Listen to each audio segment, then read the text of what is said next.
Apa itu ibu? Ibu adalah orang tua yang melahirkan kita. Kalau orang tua yang tidak melahirkan kita, berarti itu bukan ibu kita, tapi itu adalah ibu-ibu. Ibu kita yang melahirkan kita tentu saja seorang wanita, bukan seorang lelaki.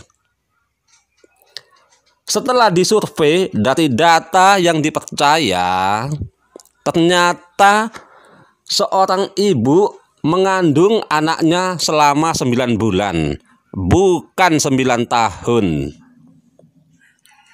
Kalau kita berada dalam kandungannya selama 9 bulan, berarti ibu kita itu seorang wanita yang hebat.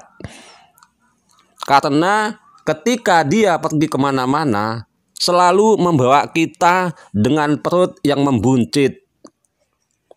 Dan ketika dia melahirkan kita, dilaluinya dengan penuh perjuangan, bahkan pengorbanan. Setelah kita lahir ke dunia ini, jasa-jasa dan pengorbanan ibu kita itu harus tetap kita ingat selalu. Jangan sampai dilupakan. Dalam kehidupan kita harus menghormati ibu kita. Jangan kita menjadi anak yang tidak mau menurut pada ibu kita. Apalagi sampai menjadi anak durhaka. Tapi kita harus menjadi anak yang berbakti, anak yang baik hati, sopan, dan sayang pada ibu kita.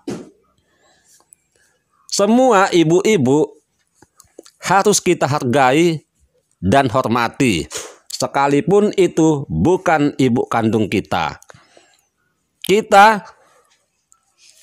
Kita juga harus menghormati ibu-ibu yang lain. Tapi jangan sampai kita lebih mengutamakan ibu-ibu yang lain daripada ibu kandung kita. Ibu kandung kita itu yang paling utama karena telah melahirkan kita. Jadi ibu kandung itu yang harus diutamakan, jangan ibu-ibu yang lain.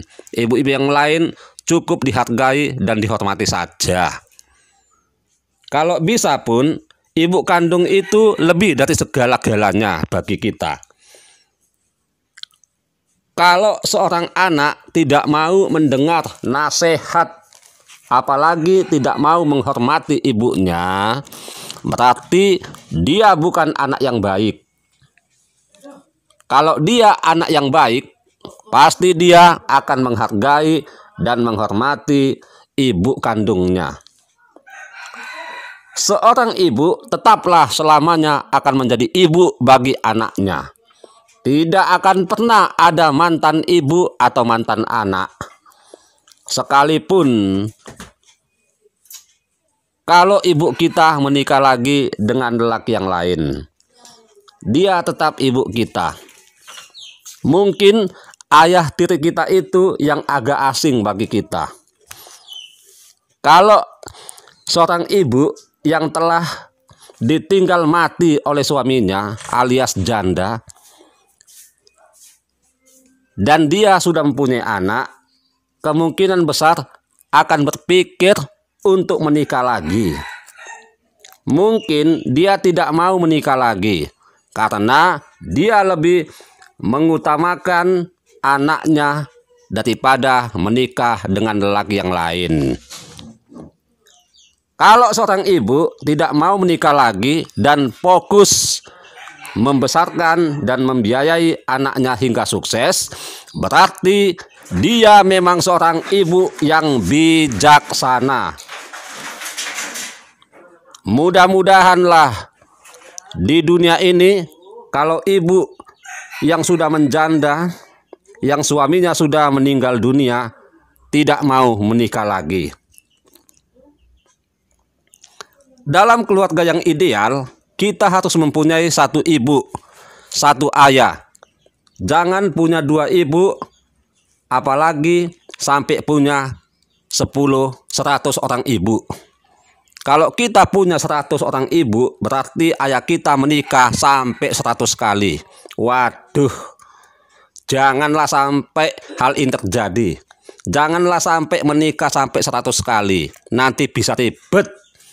Sebab kita ini hidup di negeri nyata, di alam nyata, bukan hidup di negeri dongeng. Tapi kalau seorang ayah menikah 2 kali atau 3 kali, mungkin itu masih bisa terjadi dalam kehidupan ini. Kehidupan poligami itu adalah hak prerogatif seorang manusia.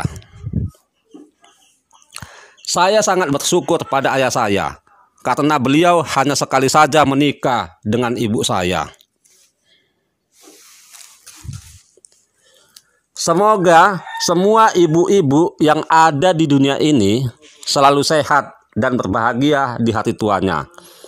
Kalau kita mau berhasil, terlebih dahulu menghormati dan menghargai orang tua kita, terutama kepada ibu yang telah melahirkan kita. Mungkin tidak ada anak yang berhasil dan sukses kalau tidak mau menghormati ibunya. Ingat, doa seorang ibu adalah menjadi berkat bagi anaknya.